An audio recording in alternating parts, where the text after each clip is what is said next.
Yo tout le monde, bienvenue sur la chaîne de Léo et Max. On se retrouve pour l'épisode 1114 de One Piece. On est content de se retrouver pour cette analyse et donner nos avis également sur ce qu'on a vu ce week-end. Un épisode, encore une fois, assez lourd. Ouais, assez lourd, que ce soit pour l'animation, que ce soit pour l'histoire, pour ce que ça raconte. Donc on espère que ce sera aussi lourd pour vous permettre de vous abonner à cette chaîne. On vous attend nombreux, vous êtes beaucoup à regarder les vidéos, mais à ne pas vous abonner, donc on compte sur vous. Et aussi, petite chose, n'hésitez pas, si vous avez besoin de manga ou si vous avez envie d'acheter les nouveautés, petit partenariat avec Côté Manga, n'oubliez pas d'aller jeter un œil, le lien est dans la description, ça fait toujours plaisir. Est-ce qu'on n'est pas sur un épisode de sauvetage de disciples favoris? Ah, ça, on l'attendait, hein. On avait vu Garp débarquer à la fin de l'épisode dernier, ils nous ont coupé au meilleur moment. C'est-à-dire que on se dit, ah ça y est, il arrive, il va sauter de son navire, hein, même s'il était loin, et il n'était pas prêt d'amarrer le gars. De toute façon, on voit qu'il comptait pas amarrer, hein, vu qu'il met son meilleur coup de poing. On a la continuité ici, le meilleur coup de poing, pas sur la terre ferme où il va exploser toute la ville, non, je parle de celui qui lui permet de s'expulser des flots. Alors ils nous ont fait une animation avec le navire en CGI et tout, où, alors je connaissais pas cette méthode de navigation, je connaissais le coup de boost déjà, le coup de bout, mais alors le coup de poing dans la mer qui te permet de propulser le navire, ça j'avais jamais vu. On en apprend tous les jours avec Garp. Non. Il est aussi ravagé que son petit-fils, hein, donc il nous réserve toujours de belles surprises.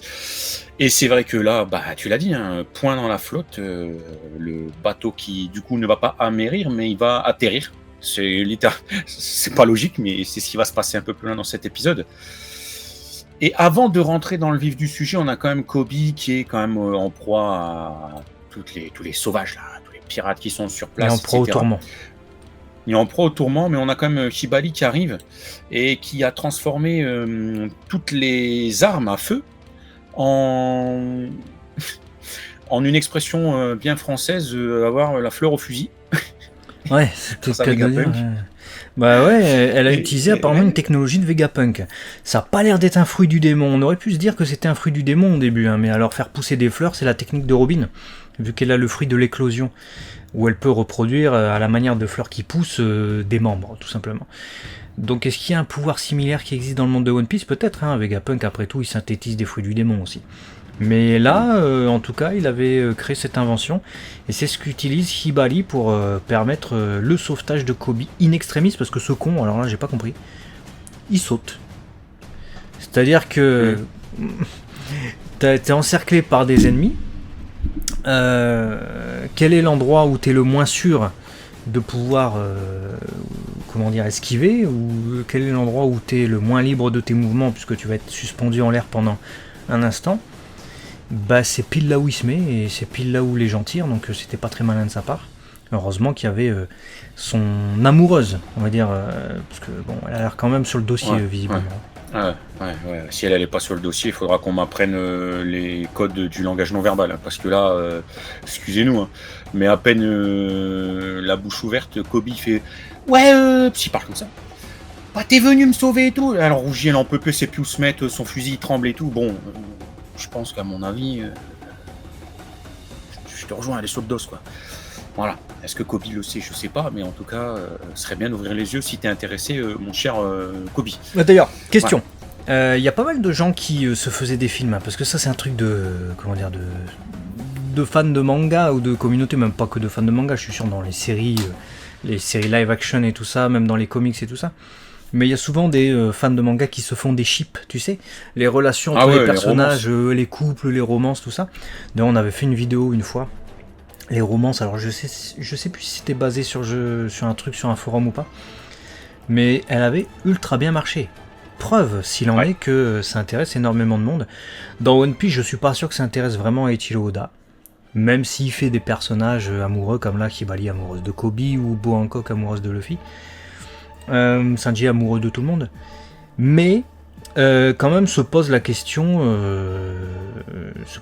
à un moment donné avec Kobe, puisque les fans s'étaient imaginé pendant un moment que ça allait être Kobe Rebecca, parce que pendant un chapitre, un épisode seulement, on a Kobe qui vient et qui sauve le navire de Rebecca qui se faisait attaquer, je sais plus quoi, ils ont à peu près le même âge, Mais là, Hibali, elle a l'air d'être large sur le dossier et elle travaille avec Kobe. Donc voilà, fan de manga, fan de ship, exprimez-vous dans les commentaires. Kobe Rebecca ou Kobe Hibali pour vous, ou encore autre chose. Je ne sais pas. Dites-nous tout ça dans les commentaires.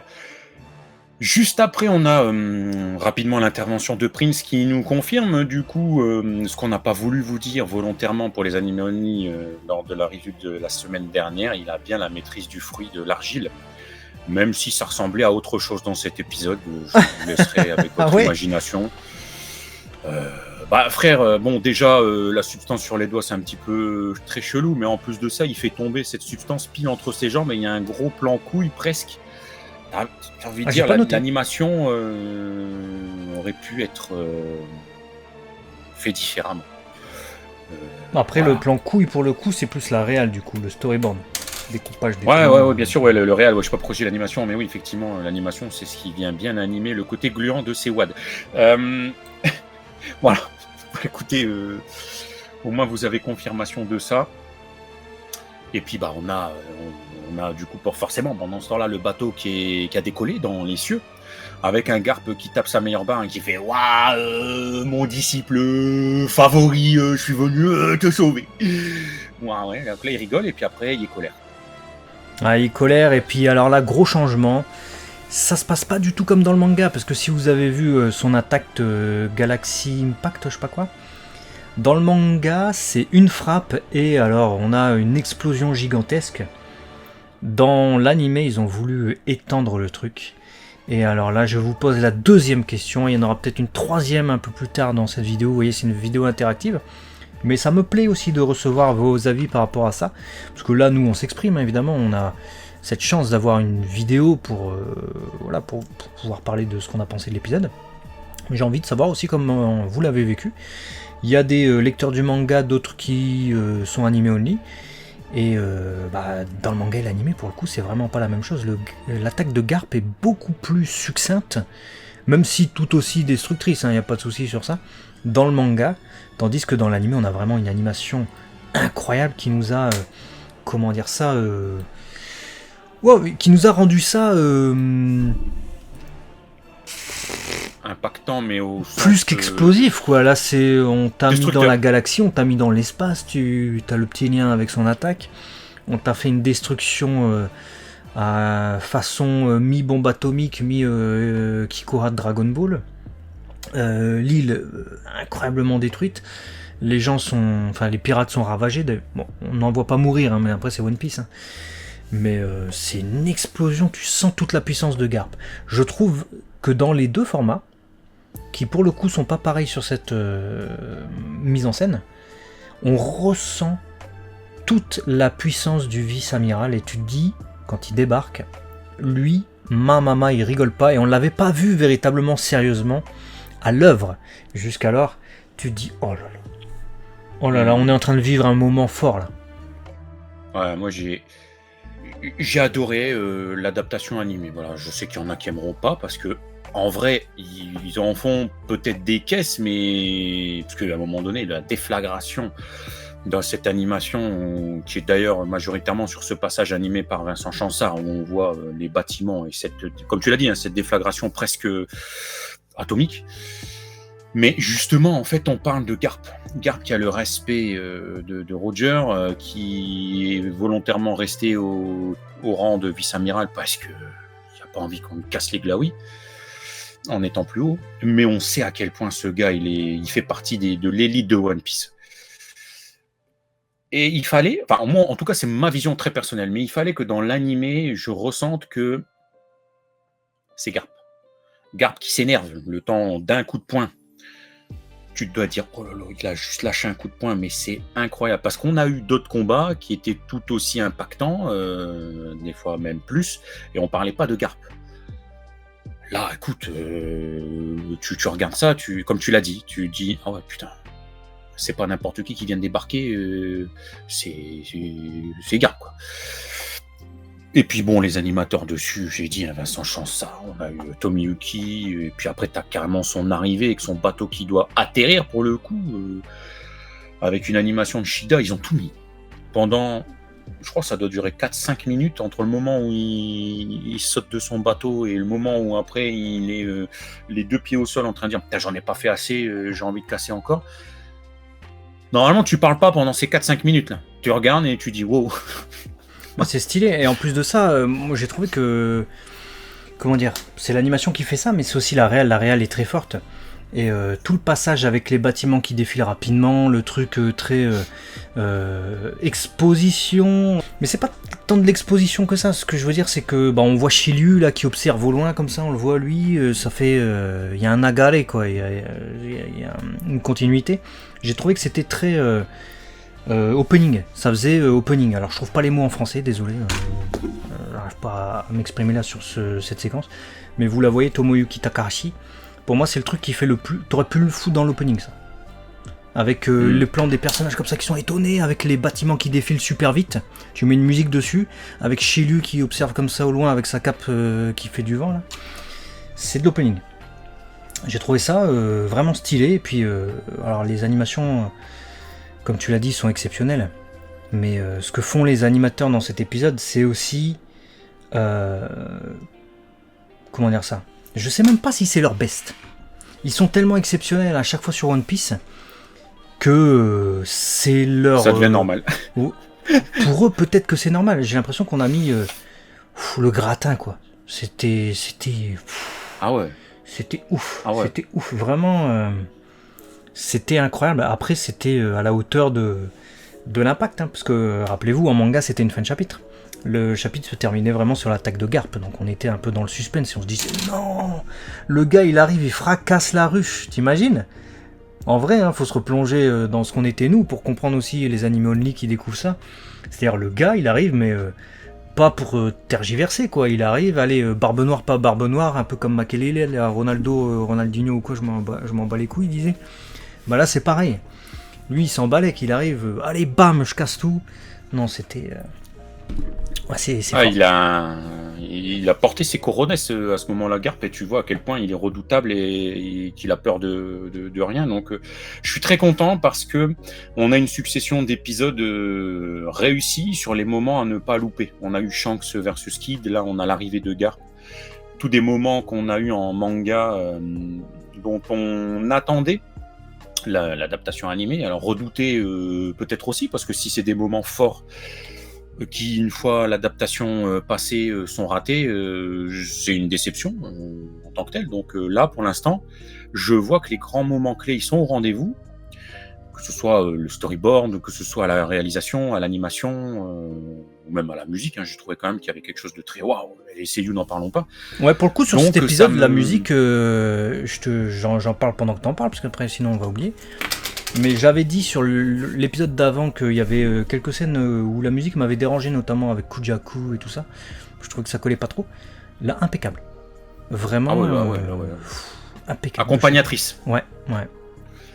Donc voilà, c'est prometteur pour tout ce qui nous attend. On ne vous dira pas quoi si vous êtes animé only. Si vous lisez, vous savez très bien de quoi on parle.